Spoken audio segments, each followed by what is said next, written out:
What makes silver the most undervalued metal on the planet? And what can we expect in the silver market for 2022? For all this and more, I speak with silver guru David Morgan of themorganreport.com. And remember, if you want to see more interviews with thought leaders and industry experts in financial markets, subscribe to Goldcore TV and hit the notification bell now. And if you want to learn more about how you can buy, sell, and store physical gold and silver, log on to goldcore.com, your precious metals experts.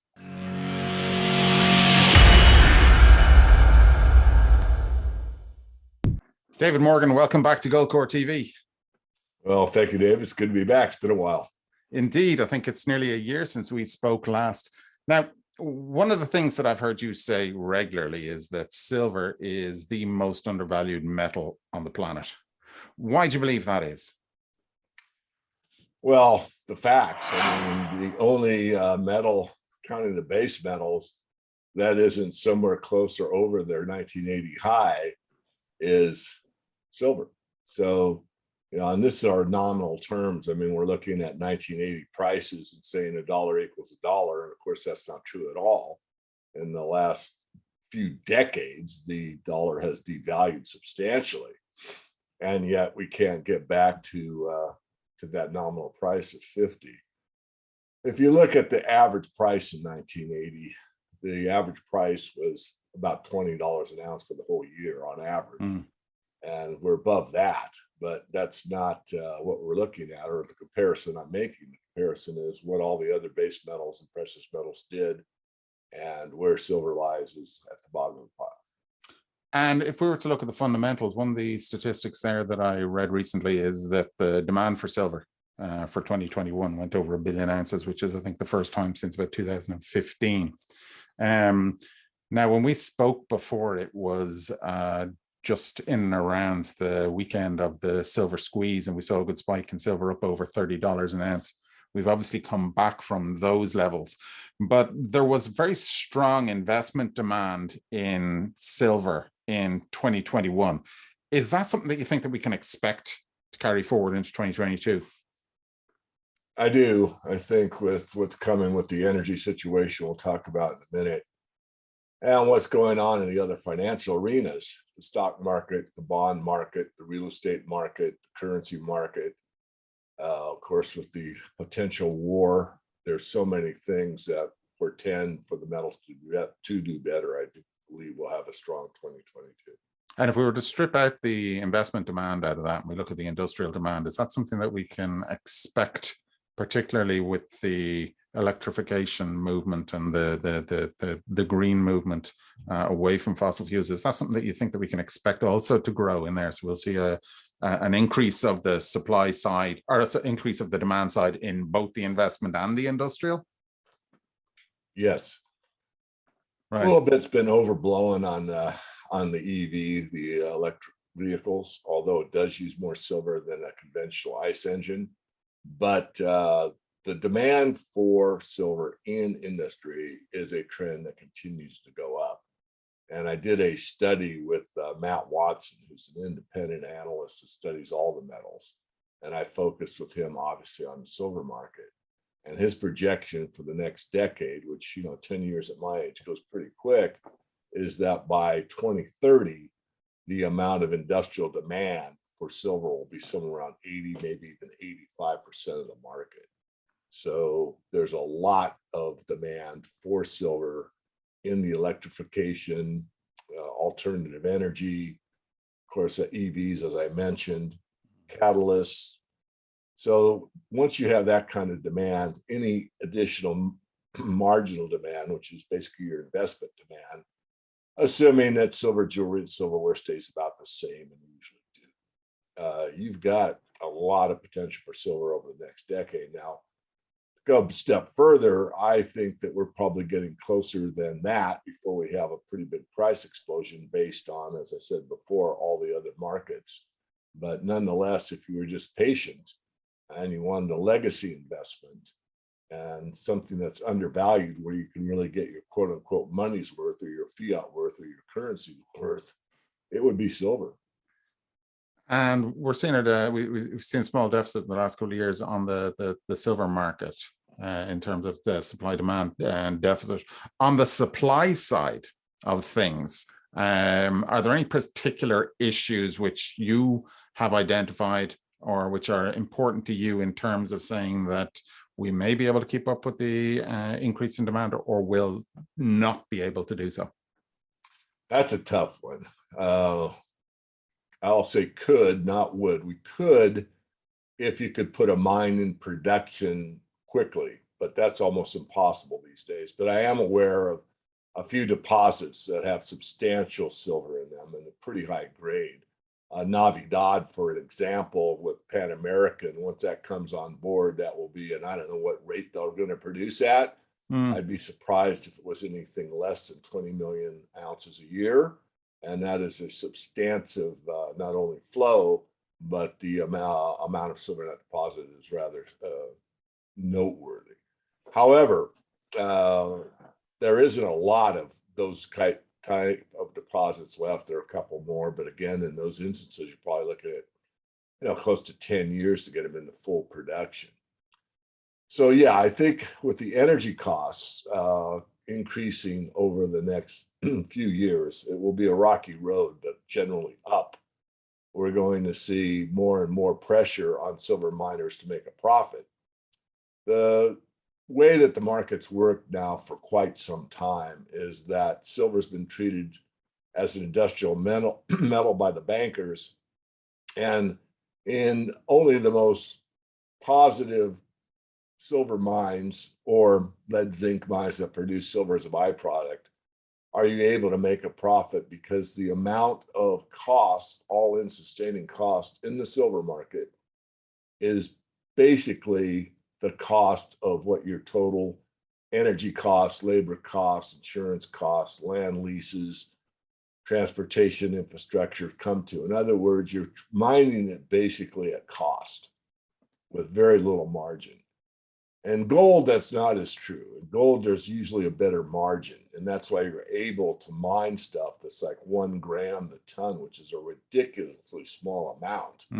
But with modern mining techniques, you can do it. With the gold silver ratio at like 80-1 currently, or in the high 70s, you have to think about equating silver to gold kind of thing and realize how undervalued silver is even relative to gold. So silver mining is something that's absolutely required. You can't run the modern technological society without it. It's the most important element on the planet besides oil. And yet it's treated as the old proverb, I would say proverb, as the old adage is, like a stepchild. It's really not well received by the investment community. And you at Goldcore probably know that as well as anyone, because it's not like you're getting so much demand from the investment community that you've got to hire a phone room of 25 people to answer the phone all day. You can handle your flow, and there's very smart people in invested in metals. In fact, of course, I'm biased, but probably the smartest people on the planet are people that have gravitated to the precious metals. But that's a very, very small percentage of the investment community. I can't disagree with that. Now, if we're mining silver at very close to, if the cost level of mining silver is close to the spot level, it makes it obviously hypersensitive to any sort of inflationary pressures on the energy side of things then, naturally, correct? Well, it does. In most mines, I'm using rule of thumb here so people can go in the chat box and say I'm wrong, but I'm looking at the big picture. You're looking at about 25% of most mines, the cost is energy. Yes. So if you've got energy doubling, for an example, you've really, moved your costs up. And I'm not saying that oil is going to double, although in the next 3-4 years, I wouldn't be surprised if it did. And then, therefore, I interviewed recently on this channel Steve St. Angelo. I'm not too sure if you're familiar with his work. We talked. Steve and I are friends, and I adhere to most of his work. I don't agree on absolutely everything, and neither does he agree with me on everything. But one sharp guy, and he's probably one of the most undervalued thinkers out there in the precious metals, because he puts the big picture together. Whereas most of your people like me, I'm not one, but what I'm referring to is people have a finance degree, have worked in the mining industry, and they just make this assumption that there's plenty of oil, there's plenty of energy to do whatever we want, and if there's a shortage of energy, all I have to do is throw more currency at it, and the problem is solved. And that's not true. One of the points that Steve St. Angelo made on that interview was the concept that gold and silver, and obviously in this instance we're focusing on silver, is a store of energy, because whatever it's a commodity that will be used in industry, and particularly in the electrification and in solar panels and the move away from fossil fuel. And it's a store of energy because it takes a certain degree of energy. And as you're saying, it's 25% of the cost. The mine cost is actually energy. And that's mined at current prices. So it represents a store of energy as well, because if we see a doubling of energy prices, silver will have to be mined at that much higher rate. Do you buy into that concept that silver can be seen or viewed as a store of energy? Yeah, I get his idea, and I could go a step further. I mean, if you take a field of wheat, and take winter wheat and you store it, I mean, that's energy that produced it. You had to put oil on the ground as fertilizer. You had to plant it, which is a machine that takes diesel. You have to harvest it with a machine that uses diesel, and transport it somewhere and then put it in a container. So I can make the argument that there's energy stored in a pile of lumber or wheat or what have you. But I think, to go back to what Steve is saying, which is correct, is what else can you have that has that much value and that short of a volume that lasts forever? Mm-hmm. I mean, you can't have a pile of wood or wheat or any food stuff. You might say oil, but who could put oil in their backyard? So really, it's the most, and that's why it's money. I mean, it's money because of all the properties that Aristotle said money should have. And silver being at about an 8-to-1 or 7-to-1 ratio right now in the ground, and then about a 10 times that amount as far as how it's demanded in the investment realm, shows you that it's probably undervalued relative to all the metals and all the commodities. Now, just take this conversation to kind of current events.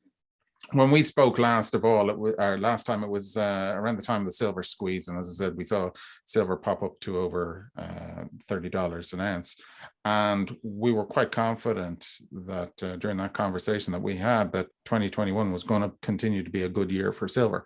It turned out not to be the case. What do you see on the horizon that might suggest that 2022 is going to be silver's year? Well, I think all the demands that we just already talked about will be it. So there'll be increased demand because the other market's not doing as well. But I really think there's a couple key factors here. I mean, if you look at the Wall Street silver right in that time frame, I think just before, there was a lot of talk about allocated and unallocated accounts. And this was the meme in the silver market for, I'd say, 2 months, maybe 3 at the most, where people that had unallocated accounts were urged to go to allocated. And that was something that I think had an effect on the silver market. And now I think the theme for 2022 is custodians. Where is your silver, and is it there? I did a weekly perspective, which I've been doing for a couple of years, Dave, as you may or may not know. And I usually comment on the general economy, and I try to keep these things around 15 minutes, kind of a real quick briefing of the high points of the financial markets. I usually have something to say about the precious metals at the end. And one of the things I've been bringing to the attention of people that are new, and it could be old, but the newer investors, is lawsuit with Morgan Stanley. Mm-hmm. And in that lawsuit, there was an investor that wanted to see the silver, and they just said, no, you can't. Well, it turned out that Morgan Stanley was not only charging investors for buying silver, they never bought any, and they were also charging for storing silver, and they didn't have a vault.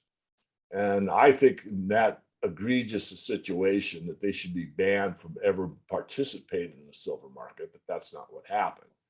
What happened was that they were given a fine and life goes on. What was interesting is what they talked about uh, in their, I would say appeal, but in their idea about the market. And what they said was that, and this is from Coin Week, so I can cite the source. Is this totally accurate or not? I don't know. I'll give you the source. Coin Week said that Morgan Stanley indicated that this was actually standard practice in the industry.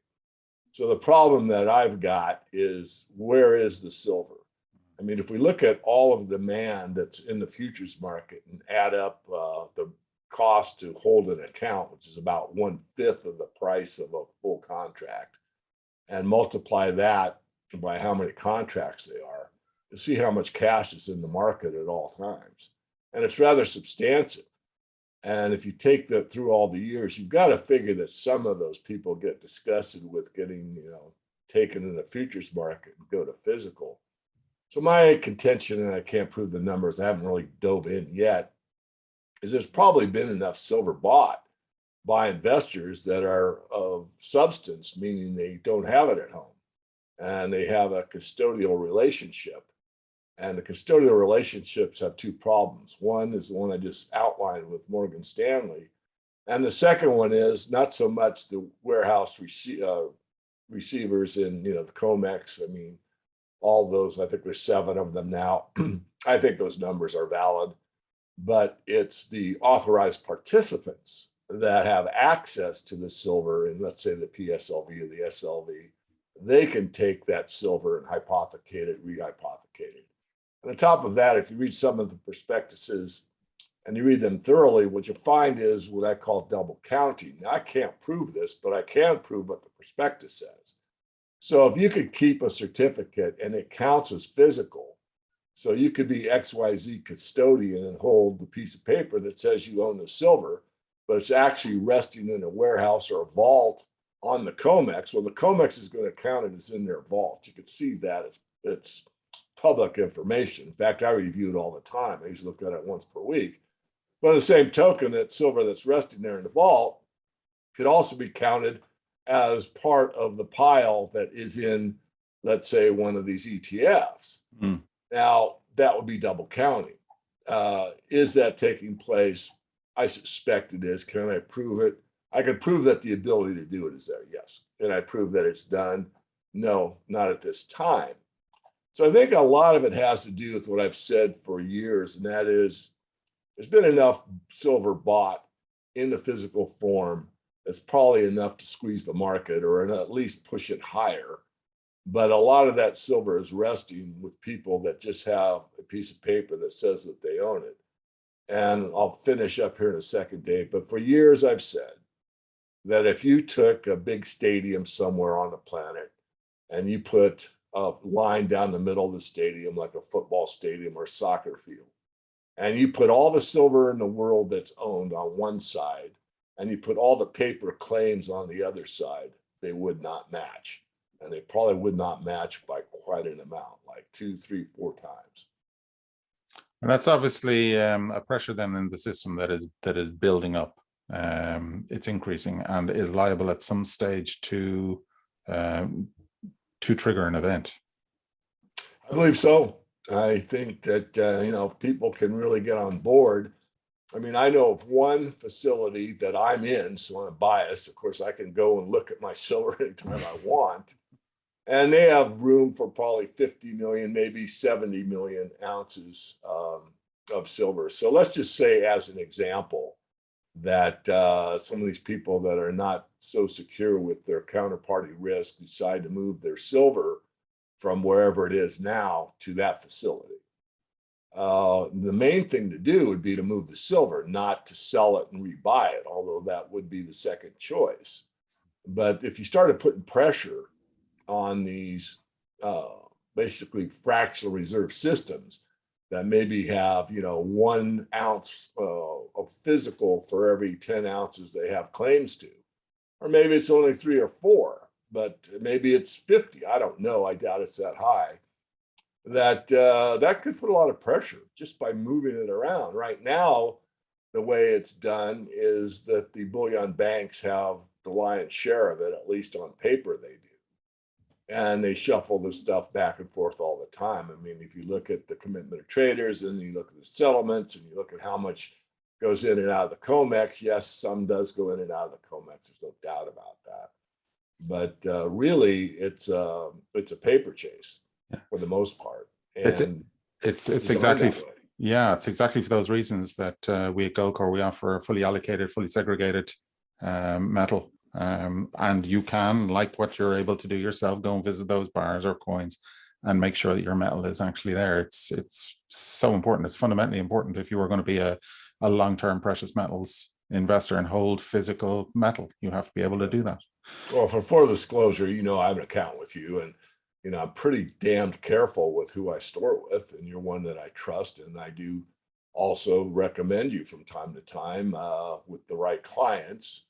A lot of people come to me and ask, and of course, I'm very happy to pass business your direction when it's a good fit.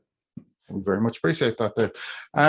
To take it to current events again, we are seeing inflationary pressures in the US, and we've seen inflation spike up to 7% in the last print, the official number that is.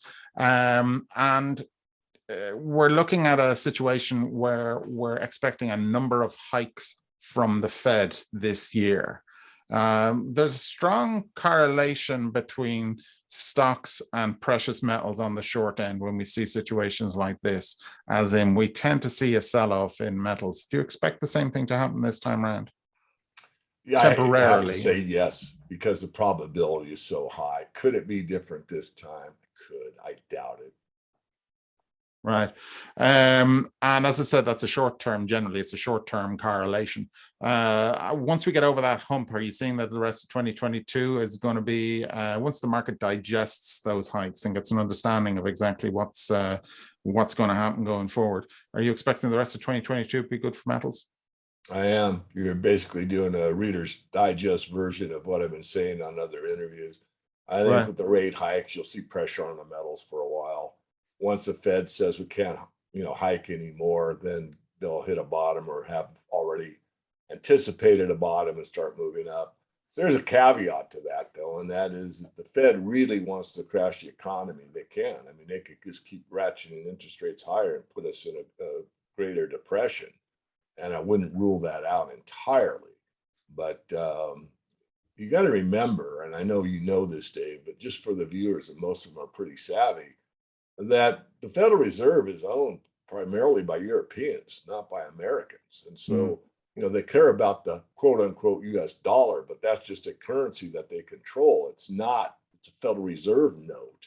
It's not even, it's minted, or excuse me, it's, put out of the US Treasury, they print it, but really it's not as adhered to the, let's say, philosophical ideals of the United States of America. It's just a, money, power, fun ticket that can be manipulated and has been for years. And if you own General Motors, AT&T, IT&T, Dow Chemical, most of the food chains and everything else, you really don't care what the price is. You own the means of production, you own the capital, you own this stuff. So if you own, let's say, most of the major corporations, food producers, meat packing plants, and everything else on the planet, do you really care what the price is? And the answer is no, you don't, because you own them. And because you own them, you can basically set the price wherever you want. And it really wouldn't matter, because the people that have to buy those things in order to survive would have to pay a high price if we go into a hyperinflation, or a low price for in deflation, but you still own them. So you have control. And this is something that most people can't get the concept, that the money power, when you're able to counterfeit money and buy things of value for this worthless stuff, you can have complete control of the whole financial structure, which basically means through finance, you own the economy. Now, there's a difference between finance, which is basically currency, trading, stocks, bonds, that kind of thing, and the physical economy. which is what you need to survive, which is, of course, food and energy, housing, that type of thing. So think about it. If you own everything, if you really care what the price is, you can set your own price. So you could deflate everything and still own it all, or inflate everything and still own it all. It was always a pleasure to catch up with you and get your views on markets and current events. Before we wrap up here, maybe just remind the viewers about what it is that you offer, the service that you offer, and how they can get in touch. Sure. Thank you, Dave. The best thing to do is go to themorganreport.com and get on the landing page. Just give us a first name and an email address, verify it, and you're on our mailing list. The reason I say that is I've become more and more outspoken as the years have worn on, because this is not the time to be timid. We're facing a critical situation on a global basis based on tyranny across the board. And so I've taken, let's say, a stronger stance than ever before. So I do expect that I could be taken down, but if you're on my mailing list, you'll still be able to access it. On top of that, I am on Odyssey, which is an alternative platform. So if you just go to the Odyssey platform and type in the Morgan Report, you'll find me. Above and beyond that, I do a lot for the public, as you well know. It's kind of been my calling, it's been my duty, it's been a driver in my life for almost my entire life. So if you go to the blog tab, you'll be able to see a few things. I've been doing a lot of a big dive into the cryptocurrency market and the other side of the coin, the part that no one really talks about, and how these coins are brought into existence, and is the backing of these coins really valid or is it not? That's a big question. On top of that, I just started a new series called The Dark Side of Uranium, talking about what, and I'm not a Trump fan, I am apolitical. I'm just really disgusted with both sides. To me, it's two wings of the same bird. It's been that way since I was an 18-year-old kid. Coming off my digression, Trump did say that Uranium One was the story of the decade. So there's a lot there, especially with what's going on in Ukraine. So that's a series I'll be diving further into. So there's a lot there. It's for public edification. I'm not here to get you to be on one side or the other. I'm here for one purpose and one purpose only, and that is to get you to think. I have to digress. You give me a free run here, Dave. One of my favorite stories of all time is a personal event. I went to a solar industry deal that was up in Northern California when I was living there. I didn't know on that particular day it was happening. I just happened to go to the solar store, which is quite a drive from where I was located.